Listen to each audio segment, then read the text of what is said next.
Hey guys, Chef John here. Welcome to Grab and Go Concessions, your one-stop shop for all your repairs and ideas. I've had so many people ask me, hey, how do I open up my food truck business? And my answer to them is, if that's something you have the means and the how can I say this? You have it. This is your goal. You want to open up a restaurant or a food truck business. That's basically the same thing. And I sometimes give ideas, and I don't know. Sometimes these ideas. Sometimes I truly think that I have the right things down. Which, guys, I don't have the time to do that, because most people would like to have the business, and it seems as if don't have the time to even comprehend. Guys, there it is. Any business that you'd like to open, first you're gonna need a name, an LLC of some sort, because you can't really open up a restaurant and say, well, I'm gonna call it my own name, but it's got to be. It can be under your own name, but you got to have it where it's an LLC, an incorporation of some sort.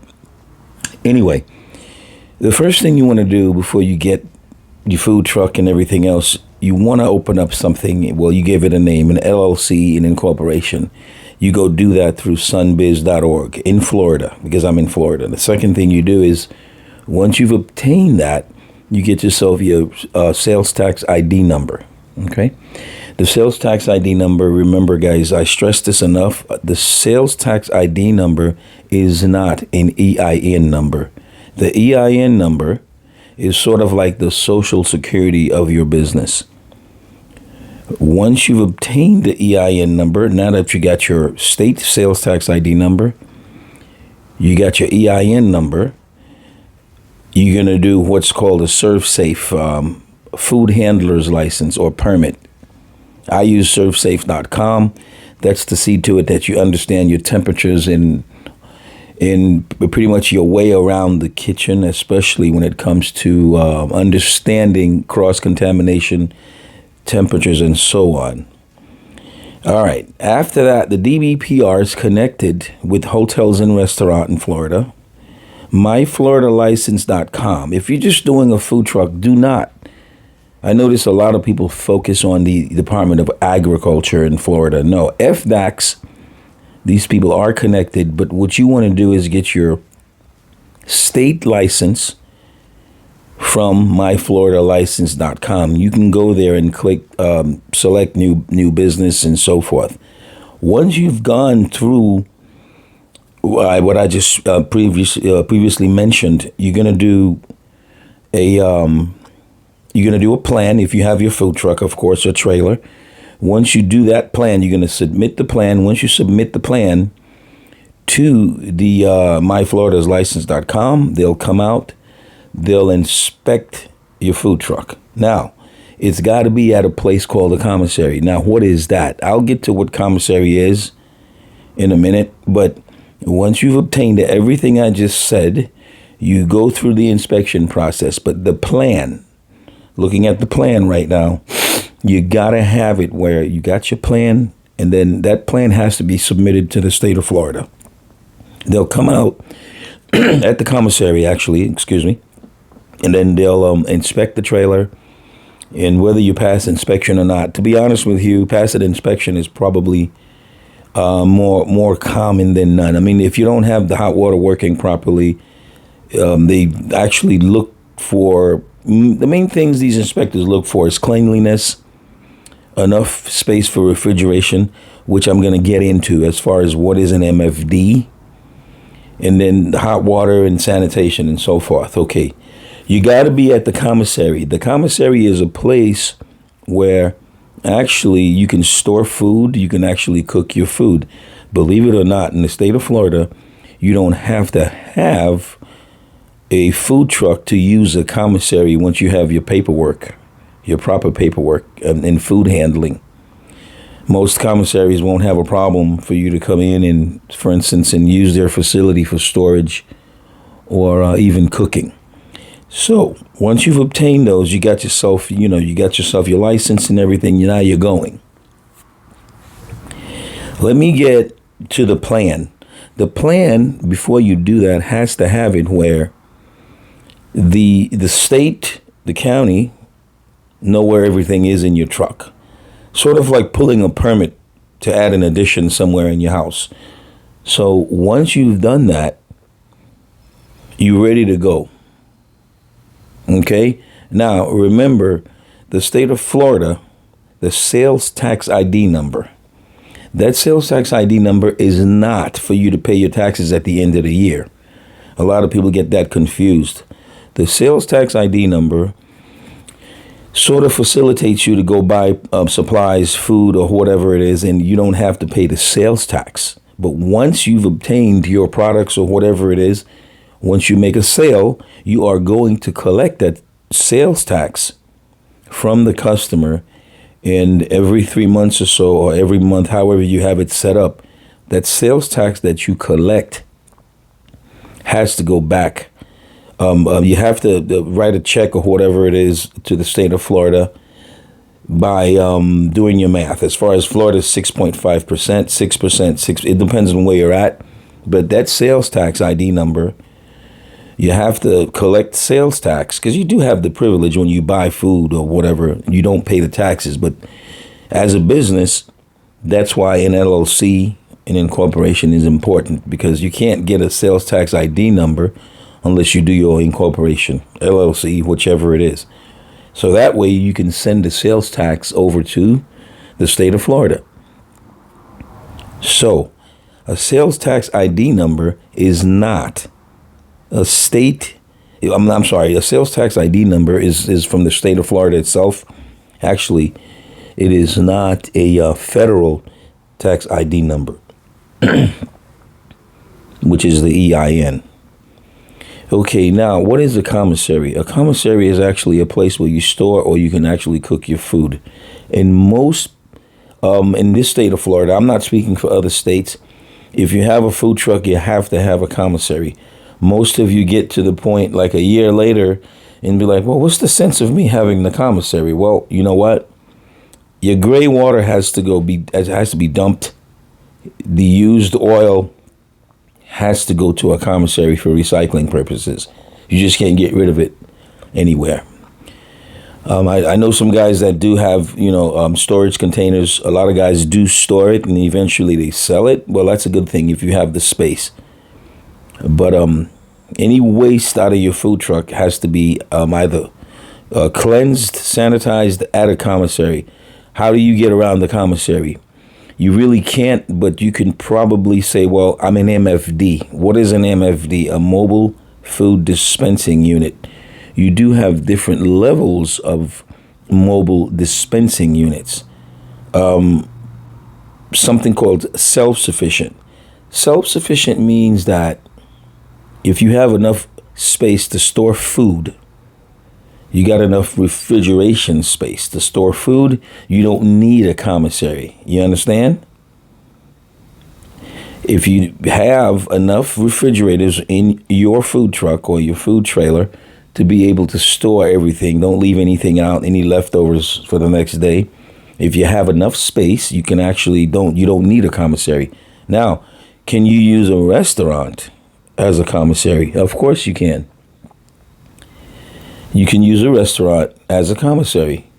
Do you have to go to the commissary every day? No, you don't. You can say go to the commissary every time you're done, or you can go to the commissary every time you need to wash the truck or dump used waste, gray water, used oil or whatever. Now, a big city, for instance, you do have food trucks that don't have a choice but to go to a commissary. For instance, if you're in Manhattan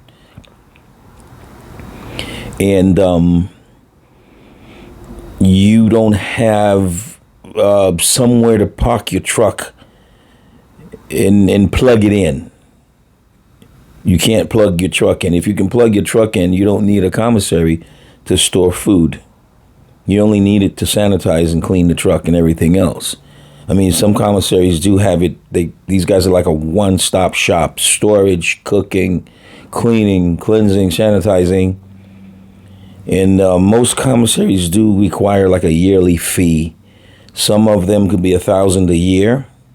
But in addition, if you're using their facility, there may be additional fees. I don't know, different strokes, different folks. So from there, once you have the commissary and everything, that's what's required for you to actually, complete everything and get your license and get going. That part describes the commissary. So what's the difference between the MFD and self-sufficient? That means you don't need a commissary to store anything.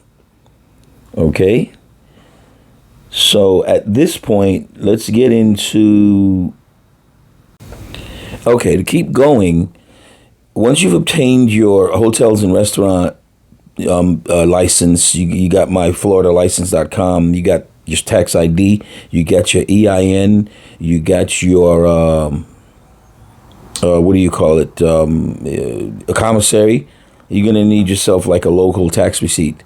I'm going to use, for instance, the state of Florida, which is where I'm at. You actually need a local municipality's license. It's called a tax receipt down here. For instance, you live in Flagler County, and then Flagler County is going to want you to, pay them for a tax receipt. In some cases, you need a peddler's license if you're peddling food, or you may need a parking. It depends on where you're at. Okay. Now, what about parking? Where do you park your food truck after all said and done? What's the difference between a food truck and a trailer? My opinion, a trailer is better because if your truck breaks down, you can always rent yourself a pickup truck and keep going. But if you have a food truck, just say the transmission goes bad, you're out of business. Everything's out of business. So my preference is basically a food trailer. A food trailer does not require insurance. Most insurance companies won't even insure it because they just think it's just too much liability, and especially if you have if you're using propane gas or natural gas or some kind of flammable liquid.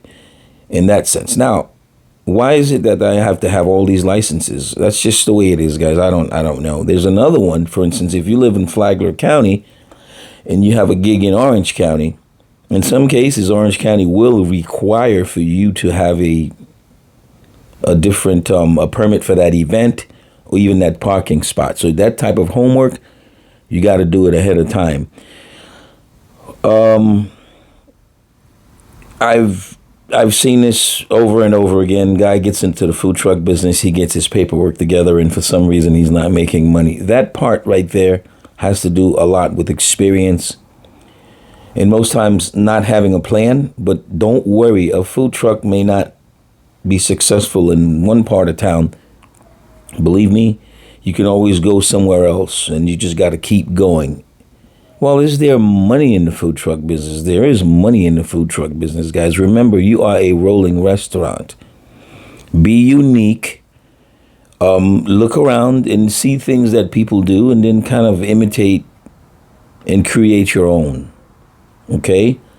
It's hard work like everything else if you want to be successful. So hopefully, guys, subscribe to this channel. I hope I don't know. If you have any questions, you can always comment. And I read the comments and I'll answer whatever it is that you feel for some reason you're not getting through, you're not getting across. From repairs to just, advice. I'll be there and I'll answer the comments and everything. Now, let's get into code enforcement issues. The state of Florida requires for a food truck to have or to be parked in a C2 zoning. We have C1, we have C2, C3. C2 is commercial 2, as well as anything with C in front of the residential code, building code. C is commercial. Why would they require a C2 instead of a C1? A C2 has more parking space. A C1 has less parking space. For instance, Joe's Supermarket is a C1. Well, Joe gave me permission to park next to his supermarket. Well, code enforcement won't allow C1 because of a traffic problem. The supermarket itself is generating traffic, parking issues rather, and then you're just going to come and add to that problem. So the code enforcement they don't want you to have it where, I can park anywhere. No, they don't allow that. They don't allow anything of signage, for instance, that would serve as some kind of a banner, commercial. Everything has to be attached on the truck. If you're parked in a parking lot, code enforcement actually in Florida, they don't allow you to have chairs and tables, some kind of a hangout setup. They don't allow that. That's illegal. Food trucks and gas stations is illegal. Some people do it. If code enforcement says nothing, as far as if they feel as if you're far away from any danger, they won't bother you. But that's not legal. Now, what type of permission do I need to park somewhere? As long as you have permission from the property owner, and there is a restroom of, I think it's 100 feet. I can't remember exactly, but you got to have a restroom nearby. If your customers have to use, the restroom, they'll have access to it. What you actually need as permission to park your food truck somewhere is property owner or property manager, a notarized letter that says, well, I, Joe Schmo, Food Truck Inc., have the permission to park here. Code enforcement shows up. Okay, there you go. Now, code enforcement is not your food inspector. These guys are code enforcement that actually reinforces Muni codes, okay, locally. Code enforcement can only do what code enforcement says for it to do within their boundaries. Now, you got state inspectors that are different. Don't confuse the two. In some counties, you have fire marshals, okay? A fire marshal can walk into your truck, no questions asked. If he feels there's some sort of something he's missing, danger of some sort, something doesn't look right, or he smells something, yes, he can walk on that truck and no questions asked.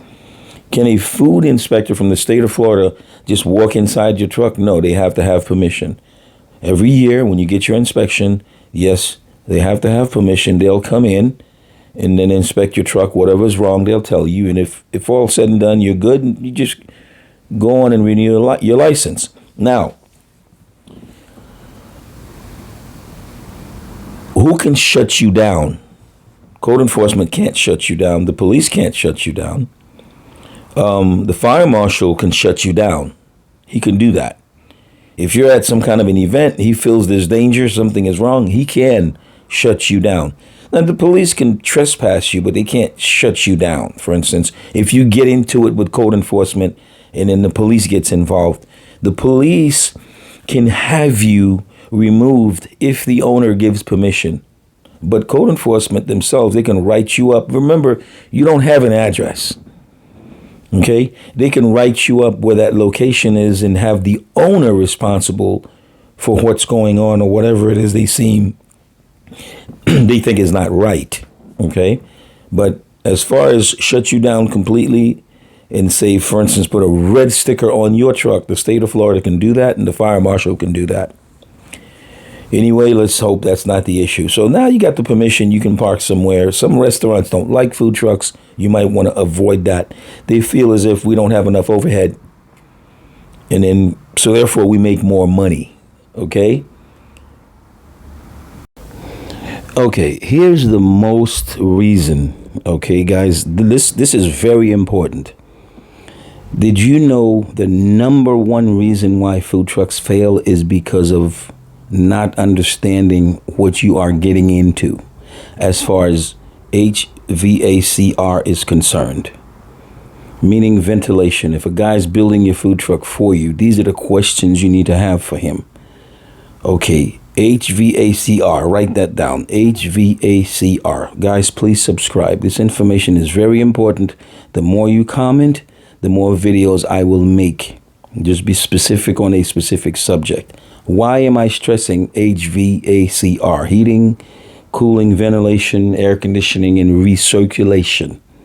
Yes, they did add a R to HVAC. Now, why am I asking? A food truck gets very hot in the summertime to the point where you can't even stand inside of it. So imagine having 2 deep fryers going or more in the month of, say, June, July, August, and then you don't have the proper ventilation. If you got a 20-foot food truck, you need at least a 10-foot hood. That's going to have 1, 2, 3, 4, probably 6 filters in it to make sure that when you're cooking, if there's smoke inside that truck, you're able to turn that fan, exhaust fan, to actually suck out whatever it is that is inside that truck. Otherwise, you will not be able to stay in that truck. Number 2, whoever's building your truck, say, hey, man, is my deep fryer going to have a barrier? Yes. If you don't have a barrier in front of the flue gas, which is the exhaust of the deep fryer, you won't be able to stay in that truck. It'll be 300 degrees right in front of you. And please do not use a fan to cool down deep fryers. It's going to cause a fire because a deep fryer has a pilot light and a main flame. When that main flame turns on, you're going to add a fan to it. Trust me, don't do that. Okay, now, once you pay a guy a down payment and deposit, he needs to show you a plan. Your hood, your air conditioners, your fans, your ventilation, what type of equipment. Of course, you got to tell him what it is that you are going to cook. You're going to do ribs, you're going to do fruits, whatever it is you're going to do. If it involves cooking, you're going to need a hood. Now, if you're selling fruits and you're doing natural juice, you don't need a hood, but every food truck has to have a hood to pass inspection.